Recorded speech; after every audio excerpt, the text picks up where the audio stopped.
Hi guys, welcome to Cricket Chat with Venkatesh. Ajinkya Rahane is a mild person.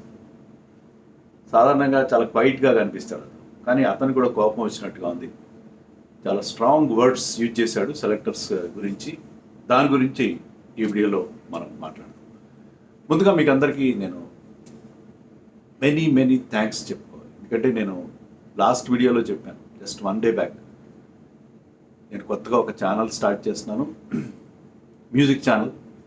దానికి subscribe చేయండి please అని చెప్పి అడిగిందే తడవుగా మీరు అందరూ చాలా బ్రహ్మాండమైన రెస్పాన్స్ ఇచ్చారు, మంచి కామెంట్స్ పెట్టారు. సో అది ఛానల్ స్టార్ట్ చేసిన మొదటి రోజే 1000 సబ్స్క్రిప్షన్స్ దాటిపోయినాయి. సో నేను ఈ ఛానల్, మన క్రికెట్ చాట్ విత్ వెంకటేష్ ఛానల్కి నేను స్టార్ట్ చేసి 1000 అనేది యూట్యూబ్ గురించి అవగాహన ఉన్నది తెలుసు. 1000 అనేది ఫస్ట్ స్టేజ్. 1000 సబ్స్క్రైబర్స్ 1000 సబ్స్క్రైబర్స్ కోసం కొన్ని నెలల పాటు వెయిట్ చేయాల్సి వచ్చింది. కానీ ఒక్క రోజులో, just in a matter of 1 day 1000 దాటిపోయింది నా సబ్స్క్రిప్షన్స్. అలాగే వ్యూస్ కూడా బాగా వచ్చాయి. 3000 దాకా వ్యూస్ వచ్చేసాయి అప్పుడే ఒక్క రోజుకి. ఆ వీడియో ఫస్ట్ టైం నేను మ్యూజిక్లో కొత్త ఫీల్డ్లోకి ఎంటర్ అవుతున్నాను.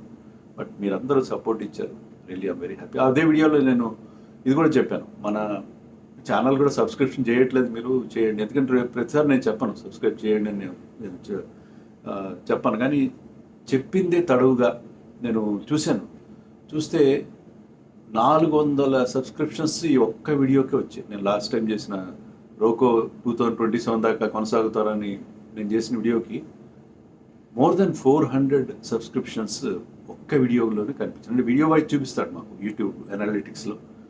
సో నేను అడగగానే మీరు అందరూ సబ్స్క్రిప్షన్, అంటే ప్రతి వీడియోకి అడిగితే అన్ని వస్తాయని కాదు, కానీ అడిగేసరికి మీరు చాలా సంతోషంగా నా ఛానల్ కూడా సబ్స్క్రైబ్ చేశారు. I'm very happy with your response. ఇక్కడ నేను ఇప్పుడు ఈరోజైతే యుఎస్ వచ్చాను. కెనడాలో ఉన్న 3 వారాల్లో చాలామంది మన మిత్రులు, ఛానల్ చూస్తున్న వాళ్ళు నన్ను అక్కడ కలిశారు. రోడ్డు మీద వెళ్తుంటే కూడా పలకరించారు. I'm very happy. దేశాంతరాల్లో కూడా నా మీద ఎంత అభిమానం మీరు చూపిస్తున్నందుకు. సో దానివల్ల నా మీద మరింత రెస్పాన్సిబిలిటీ పెరుగుతుంది, మరింత మంచి కంటెంట్ మీకు అందించాల్సిన బాధ్యత నా మీద పెరుగుతుంది. So coming to today's topic, Ajinkya Rahane కోపం వచ్చింది. లేటెస్ట్గా రంజీ ట్రోఫీలో అతను ఛత్తీస్గఢ్తో ముంబై ఆడుతున్న మ్యాచ్లో 159 రన్స్ చేశాడు. ఆ సందర్భంగా అతను మీడియాతో మాట్లాడుతూ సెలక్షన్ కమిటీ మీద, సెలెక్టర్స్ మీద కొన్ని ఘాటు వ్యాఖ్యలు చేశాడు. నేను ఆస్ట్రేలియాలో టూర్కి వెళ్ళి ఉండాల్సింది, మనం ఓడిపోయిన బీజీటీ బార్డర్ గవాస్కర్ ట్రోఫీలో నేను ఉండాల్సింది. ఎక్స్పీరియన్స్కి అస్సలు వాల్యూ ఇవ్వట్లేదు సెలెక్టర్స్, ఎలాంటి కమ్యూనికేషన్ లేదు. అంటే ఇంత సీనియర్ ప్లేయర్, ఇండియా కెప్టెన్ కదా అతను. మనం 2021లో ఆస్ట్రేలియాలో డ్రమాటిక్ మేనర్లో మనం ఓడించాం. సీనియర్ ప్లేయర్స్ చాలామంది లేరు, అందరు గాయపడిన పరిస్థితిలో మనం అద్భుతమైన విజయాలు మెల్బోర్న్లో, అలాగే బ్రిస్బేన్లో సాధించిన విజయాలు, సిడ్నీ డ్రా, వీటన్నిటికీ రహానే కదా కెప్టెన్. మెల్బోర్న్లో అతను చేసిన ఆ ఫైటింగ్ 100, 36 ఆల్అవుట్ అడిలైడ్ తర్వాత ఆ ఫైటింగ్ 100తో ఆ సిరీస్ని ఆ మలుపు తిప్పాడు. అంత బాగా పర్ఫామ్ చేసిన నా ఎక్స్పీరియన్స్ వాల్యూ ఇవ్వాలి మీరు. Age is just a number. Is 37 now, okay, but is very fit. So ఎక్స్పీరియన్స్కి వాల్యూ ఇవ్వాలి. మీకు అందరూ జూనియర్స్ ఉంటే అలా సీనియర్స్ కూడా ఉండాలి టీంలో అని చెప్పి అతను అనడం జరిగింది. డొమెస్టిక్ క్రికెట్ గురించి చాలా కబుర్లు చెప్తారు, కానీ డొమెస్టిక్ క్రికెట్ పర్ఫార్మెన్స్కి మీరు వాల్యూ ఇవ్వట్లేదు అని చెప్పి అతను చాలా గట్టిగా మాట్లాడడం జరిగింది.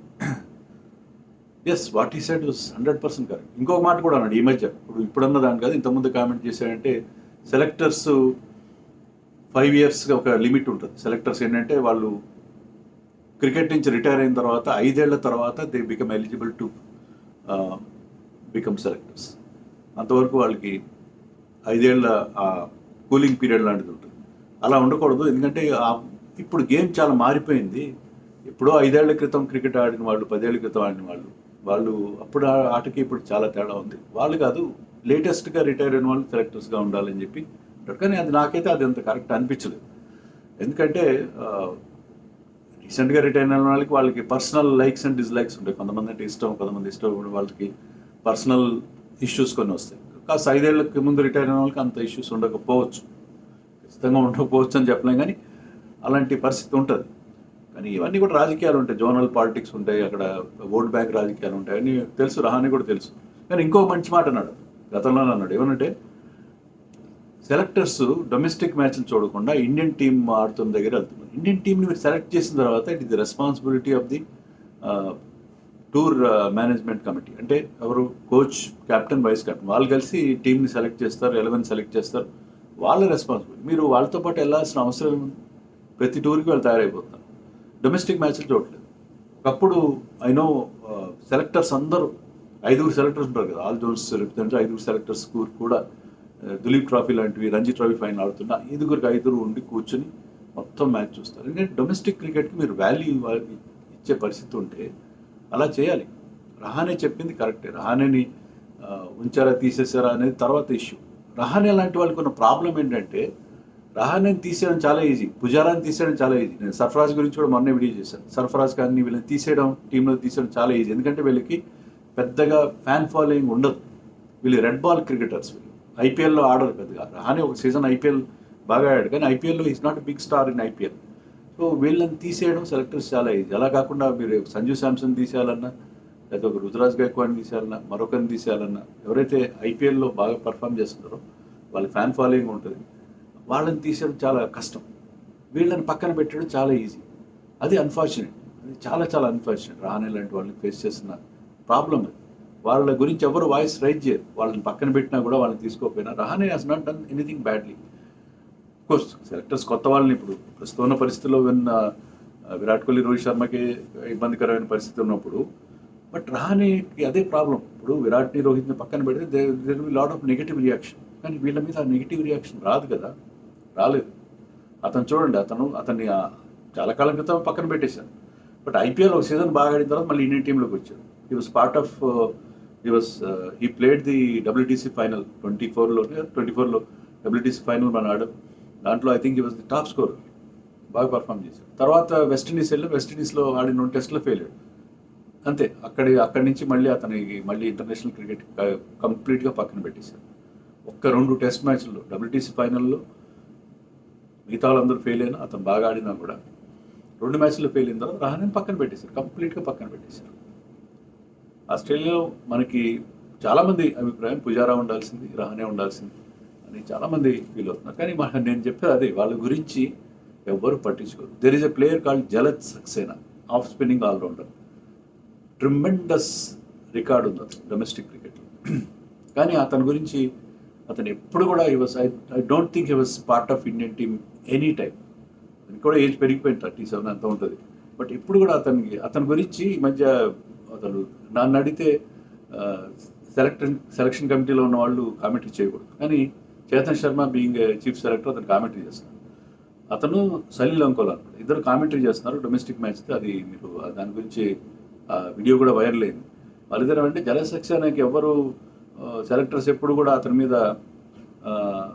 అతన్ని ఎప్పుడు సెలెక్ట్ చేయలేదు, అతని మీద పూర్తిగా పక్కన పెట్టేశారు అన్నట్టుగా వాళ్ళు ఇద్దరు కామెంటరీ చేస్తూ మాట్లాడుతున్నారు. అప్పుడు చేతన్ శర్మ నవ్వుతున్నాడు, అంకోలా నువ్వు మర్చిపోయినావు, నేను మన ఇద్దరం కూడా సెలెక్టర్స్గా ఉన్నాం, నువ్వు కూడా ఒక సెలెక్టర్, నేను కూడా సెలెక్టర్ అని నవ్వుకున్నారు. నవ్వుకునే విషయం అది. They should feel ashamed.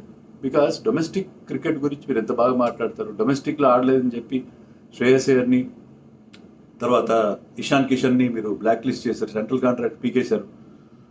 Domestic క్రికెట్కి మీరు అంత ఇంపార్టెన్స్ ఇస్తున్నప్పుడు డొమెస్టిక్ పర్ఫార్మెన్సెస్ మీరు పట్టించుకోకపోవడం, కనీసం Jalaj Saxena might not be of great international quality, అంత క్వాలిటీ ప్లేయర్ కాకపోవచ్చేమో బహుశా. I don't know, I have not watched him and మనం కూడా ఎవరికి చూడలేదు అతన్ని. కానీ అంత మంచి నంబర్స్ ఉన్నప్పుడు ఆల్రౌండర్గా, మనకి ఆల్రౌండర్స్ తక్కువ ఉన్నారు, అతను ఏదో ఒక పాయింట్లో కనీసం టీంలో పెట్టుండొచ్చు కదా, కనీసం రివార్డ్ చేయాలి. మీ పర్ఫార్మెన్స్ని మేము గుర్తిస్తున్నాం అని చెప్పడానికి కనీసం స్క్వాడ్లో పెట్టాలి. ఇప్పుడైతే అభిమనీశ్వరని 5-6 నుంచి స్క్వాడ్లో పెడుతున్నారో అలాగే అతన్ని కనీసం స్క్వాడ్లో కూడా పెట్టని పరిస్థితి. అంటే అతనికి ఎవరు గాడ్ ఫాదర్స్ లేరు, తర్వాత ఫ్యాన్ ఫాలోయింగ్ లేదు, డొమెస్టిక్లో వాడిన మాత్రాన ఎవరు పట్టించుకోరు. ఇలాంటి ఒక అన్ఫార్చునేట్ సిచ్యుయేషన్ మన కంట్రీలో ఉంది. Even Rahane spoke about Sarfaraz Khan కూడా అతనికి ఖచ్చితంగా టీంలో ఉండాల్సింది, కానీ అతను డిస్ట్రాక్ట్ అవ్వకూడదు. చాలా ఈజీ చెప్పడం, చాలా తేలిక. టీంలో తీసుకోకపోతే ఆ డిసప్పాయింట్మెంట్తో మీ పర్ఫార్మెన్స్ కూడా ఎఫెక్ట్ అవుతుంది. కానీ he should continue to perform well. అంటే డిస్ట్రాక్ట్ అవ్వకుండా, దాని గురించి డిసప్పాయింట్ అవ్వకుండా ఆడుతూ పోతే మళ్ళీ ఛాన్స్ వస్తాయని చెప్పాడు. వస్తాయా? Are sure? I'm not sure. So రకరకాల ఇండియన్ క్రికెట్లో ఇటీవల కాలంలో ఆన్ ద ఫీల్డ్ జరిగేదానికంటే ఆఫ్ ద ఫీల్డ్ జరిగేదానికి ఎక్కువ ఇంపార్టెన్స్ వస్తుంది. That is unfortunate. రహానే ఇంత స్ట్రాంగ్గా మాట్లాడుతున్నప్పుడు అక్కడ సెలక్షన్ కమిటీలో అజిత్ అగార్కర్ ఉన్నాడు. Ajit Agar Rahane played together. And Agarkar is a Mumbaikar. ముంబైకి చెందిన సెలెక్టర్ ఉండి కూడా, ముంబైకి చెందిన వ్యక్తి చీఫ్ సెలెక్టర్గా ఉండి కూడా రహానే ఇంత స్ట్రాంగ్ కామెంట్స్ చేశాడంటే అగార్కర్ ఎంత అన్పాపులర్ అయ్యాడు ఇటీవల కాలంలో తన సెలక్షన్ విషయంలో అనేది అర్థమవుతుంది. కోర్స్ అంతకుముందు రహానే డ్రాప్ చేయడంలో అగార్కర్ పాత్ర లేదు, కానీ బీజీటీలో వడగాస్కర్ ట్రోఫీకి రహానే ఉండాల్సింది కదా అని చెప్పి అతను ఫీల్ అవుతున్నాడు. మరి అతని ఫీలింగ్స్ని మీరు యాక్సెప్ట్ చేస్తారా లేదా? రహానే చెప్పింది కరెక్టా? రహానేకి అన్యాయం జరిగిందని మీరు ఫీల్ అవుతున్నారా? లేకపోతే అతను ఆల్రెడీ ఏజ్ అయిపోయింది, కొత్త వాళ్ళకి వైపు వెళ్ళాలి కదని మీరు అనుకుంటున్నారు? కామెంట్స్లో చెప్పండి.